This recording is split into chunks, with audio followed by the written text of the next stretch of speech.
welcome back to my channel. My name is Brittany Moore and I am the self-published writer of Writings from the Restless, as well as hopefully traditionally published soon-to-be novelist of a book that I still don't have a title for. Oh, what a mouthful! So today we're going to be talking about Keeper by Kim Chance. So if you don't know Kim Chance, she is a YouTuber. She's super awesome. She has such a sweet personality, and she traditionally published Keeper. And basically she created her YouTube channel and she was documenting her journey along this route. I don't know why words sound so weird to me today, but whatever. But she was documenting her journey. And now she has published Keeper, of which I, of course, bought because I was super excited to support her and to see what her writing was like, because it's weird when you watch people on YouTube or in general, and then you get to see what they create and the way they write and the way that they perceive life, I guess you could say. I think it's super interesting, and I was excited to see what Kim had for me. So first off, Keeper is a young adult book that follows Lainey as she discovers some mysterious things about her family. It's very fantasy oriented, and I first and foremost love the fact that it was very fast paced.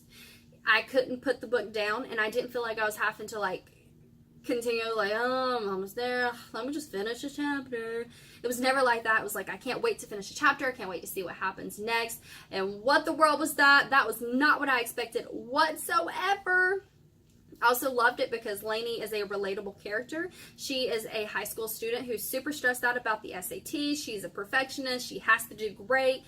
And then right at the end, everything's like, pew, complete shift of her life and everything she thought it was supposed to be. And along this journey, she has her best friend Maggie, and she becomes friends with this guy named Ty, and you get to see the relationships they build. They're all very quirky characters, and I love that about them. Everything was very well put together.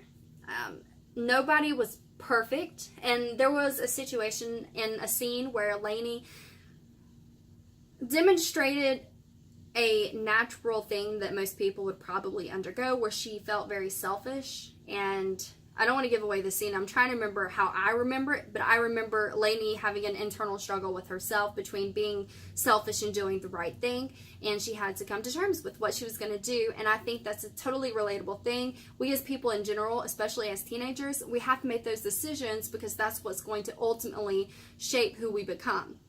So I love that. And basically the story is just the journey of Lainey as she goes from being this SAT prepping high school student to realizing there's some fantastical elements in her life that she has to cope with, deal with, figure out what to do, because she is an integral part of that, and her family is not what she thought it was.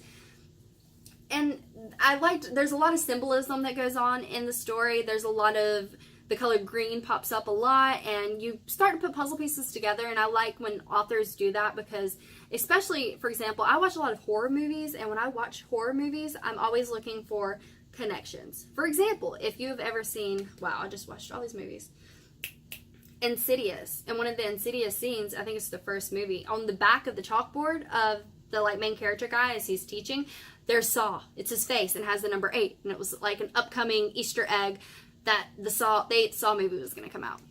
So I like looking for things like that, and even though this wasn't necessarily like that, there was some symbolism with the color. It keeps coming up. You put dots together, and I thought it was super interesting. And I highly would recommend this book. It's a super short read. It's something. It's not going to have you bored whatsoever.